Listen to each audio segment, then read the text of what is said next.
सगळ्यांना, शुभ सकाळ. कसे आहात सगळेजण? आजचा दिवस तुमच्यासाठी खूप छान आनंदाचा जाओ हीच देवाचे चरणी प्रार्थना करते. स्वागत आहे तुमचं माझ्या मराठी व्लॉग चॅनलमध्ये.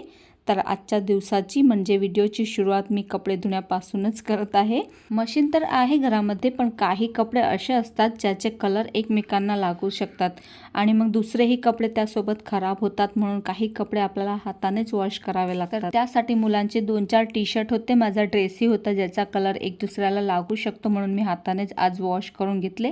आणि व्हिडिओची सुरुवात ही म्हटलं चला इथूनच करूया, रोज वेगळं काय दाखवायचं म्हणून म्हटलं चला आज इथूनच सुरुवात करूया. एवढे भांडे मी आज वॉश केले. इकडे पण आहे, 2 टोपले भरून भांडे वॉश केले मी आज. सकाळी खूप जास्त गडबड झाली माझी आज. हाय हॅलो सगळ्यांना, गुड मॉर्निंग. कशा आहात सगळेजण? आजचा दिवस तुमच्यासाठी खूप छान मस्त आनंदाचा जाओ हीच देवाच्या चरणी प्रार्थना करते. तर आज सकाळी एवढे भांडे घासले. गोष्ट अशी झाली, काल एक कामवाली मी ठेवणार होती कारण खूप जास्त भांडे निघतात. म्हटलं चला एक कामवाली ठेवूया, तेवढा तरी आधार होईल आपल्याला. कारण की एवढी सगळी भांडे घासले की मग अर्धा एक तास कुठे निघून जातो, मग बाकीचे दुसरे सगळे कामं तशीच राहून जातात. म्हणून कामवाली ठेवणार होती. काल सगळी गोष्ट करून आली, सगळं नक्की करून आली, आजपासून येणार होती आणि शेवटी तिने गुल्ली मारली. आणि रस्त्यात भेटले तर सांगायला लागले की माझ्याकडून काही टाईम ॲडजस्ट होत नाही आहे, तुम्ही तुमची दुसरी बघून घ्या. मग गोष्ट अशी झाली, तिला म्हटलं बाई कालच सांगितलं असतं तर रात्रीचे भांडे मी कशाला ठेवले असते आणि सकाळी माझी एवढी घाई गडबड कशाला झाली असती. तर असं असते बघा, कामवाल्यासुद्धा पैसे देऊनही एवढा भाव खातात की विचारू नका. किती दिवस झाले मी 2-3 जणांना विचारलं पण कुणी हाच म्हणत नाही आहे. तर अशी गोष्ट आहे. आणि आमच्या आता सगळे मोठे मोठे जण आहेत तर भांडे तर जास्त निघणारच आहेत. म्हणून म्हटलं फक्त भांड्याला जरी बाई लावली तर तेवढा आधार होईल. पण अशा बाया नखरे करतात बघा. चला असो, आता भांडे घासले आहे. आज मला मुरब्बा बनवायचा आहे आंबळ्याचा. त्या दिवसचे आंबळे मी वाफवून ठेवलेले आहे, पण आज मुरब्बा बनवायचा आहे. आज लाडूसुद्धा बनवायचा विचार करते. तर कसं होते बघूया. फायनली आज मुरब्बा बनवूया. कालचे वाफवून ठेवले आहे पण काही मुरत निघत नाही, म्हटलं आज बनवून टाकूया. आरो सुरू आहे म्हणून इकडे मटकं तुम्हाला दिसते, नाही ते इकडे असते, पण आज इकडे ठेवलं आहे कारण की पाणी भरते आहे. चला आता मुरब्बा बनवूया.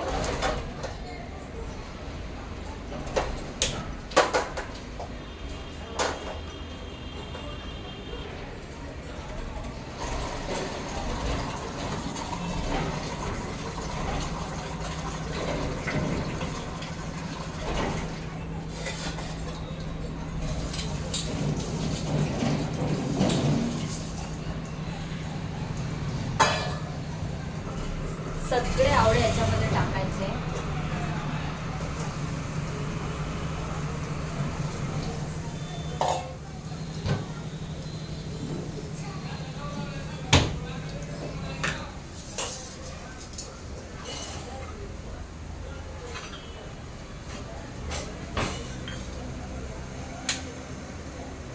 आवळे अर्धा किलो होते, त्याप्रमाणे साखर घ्यायची. आता साखर मी अंदाजे वाटीनेच टाकणार आहे.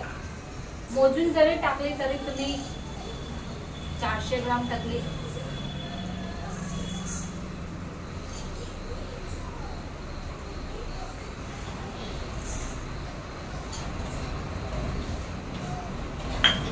अडीच वाटी मी साखर टाकली आहे.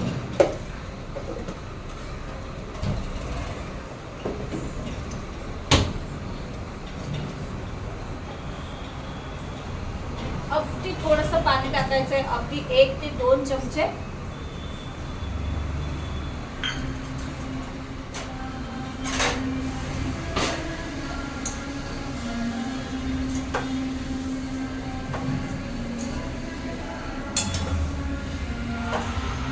तर पहा, अर्धा किलो मी आवळे घेतलेले होते, ते वाफवूनच घेतलेले आहे आणि फक्त 2.5 वाटी मी साखर घेतली होती. पण मला असं वाटते थोडीशी साखर अजून घ्यायला पाहिजे होती कारण की थोडे आंबट लागत आहे म्हणून. तर जितके आवळे असतील तितकीच साखर घ्यायची, नाही तर किमान 400 ग्राम तरी घ्यायला पाहिजे. आणि अशा प्रकारे साखर विरघळू द्यायची आहे आपल्याला कढईमध्ये. आणि अगदी मंद गॅसवरतीच ही प्रोसेस करायची आहे। पहा, थोड्याच वेळामध्ये साखर आपली पूर्णपणे विघळायला लागते आणि अगदी पाणी होऊन जाते बघा। तर हे सगळं पाणी आपल्याला आटू द्यायचं आहे। सगळंही आटू द्यायचं नाही, अगदी थोडंसं पाणी यामध्ये ठेवायचं, कारण की थंड झालं की अजूनच घट्ट होते। तर माझी गोष्ट अशी फसली की मी काहीतरी काम करायला गेली होती आणि इथं पाणी जास्तच आटवून गेलं। तर एवढंही आटवायचं नाही, थोडं यापेक्षाही जास्तच ठेवायचं आहे। तसे छान झाले होते आवडे, पण थोडेसे आंबट लागत आहे, साखर अजून पाहिजे होती आणि थोडेसे कडकही लागत आहे, म्हणून एवढा वेळ काही आटू द्यायची नाही साखर। तर चला असो, ही रेसिपीसुद्धा मी यूट्यूबवरूनच बघितली होती, पण छान झाले होते। तर चला आता काही ऑर्गनायझर्ससुद्धा मी मागवले होते। लवकरच कपाट मला ऑर्गनाईज करायचं आहे, त्याचा व्हिडिओही तुमच्यासोबत शेअर करायचा आहे। आणि याच्या आधीही मी असे ऑर्गनायझर मागवले होते, पण त्याची क्वालिटी मला अजिबात आवडली नव्हती। खूप घाणेरडा वास येत होता त्याच्यामधूनही, म्हणून ते सुद्धा मी रिटर्न केले आणि हे दुसरे मागवले होते। तर हे 4चा सेट आलेचे आहे। हे काही शर्ट ऑर्गनायझर आहे, तर मुलांचे टी शर्ट वगैरे ठेवण्यासाठीच मी हे मागवले आहेत आणि खूप छान आलेली आहे याची क्वालिटीसुद्धा आणि खूप स्वस्तात मस्त आहे। म्हणून तुम्हालाही घ्यायचं असेल तर मला कमेंट करा। बाहेरचा खूप जास्त आवाज येत होता म्हणून मी व्हॉइस ओव्हरच केलेला आहे। आता सकाळी टिफिनमध्ये मला बनवायच्या होत्या वालाच्या शेंगाची भाजी, तर आताच म्हटलं नीट करून ठेवूया, कारण या शेंगा तोडायला थोडासा उशीरच लागतो, म्हणून सकाळी थोडी घाई गडबड असते आणि संध्याकाळीच जर सकाळची तयारी करून ठेवली तर सकाळचे कामे लवकर आवरतात। चॅनल नवीन आहे म्हणून मी जास्त लॉंग व्हिडिओसुद्धा बनवत नाही, कारण की तुम्हालाही पाहायला बोर व्हायला नको म्हणून छोटेच व्हिडिओ बनवत आहे, पण रोजच मी शेअर करत आहे। तर चला आजचा हा छोटासा व्लॉग मी इथेच थांबवते। अपेक्षा करते तुम्हाला आजचा व्हिडिओ आवडला असेल। व्हिडिओ आवडला असेल तर व्हिडिओला लाईक करा, शेअर करा आणि माझं चॅनल नवीन आहे त्यासाठी चॅनलला सुद्धा सबस्क्राईब करायला विसरू नका। आणि व्हिडिओ कसा वाटला ते सुद्धा मला कमेंट करून नक्कीच सांगा। तुमची एक कमेंट मला मोटिवेशनचं काम करते, त्यामुळे कमेंट नक्कीच करायचा। चला तर मग भेटूया पुन्हा अशाच एका नवीन आणि इंटरेस्टिंग व्लॉग सोबत। तोपर्यंत स्वतःची काळजी घ्या। बाय।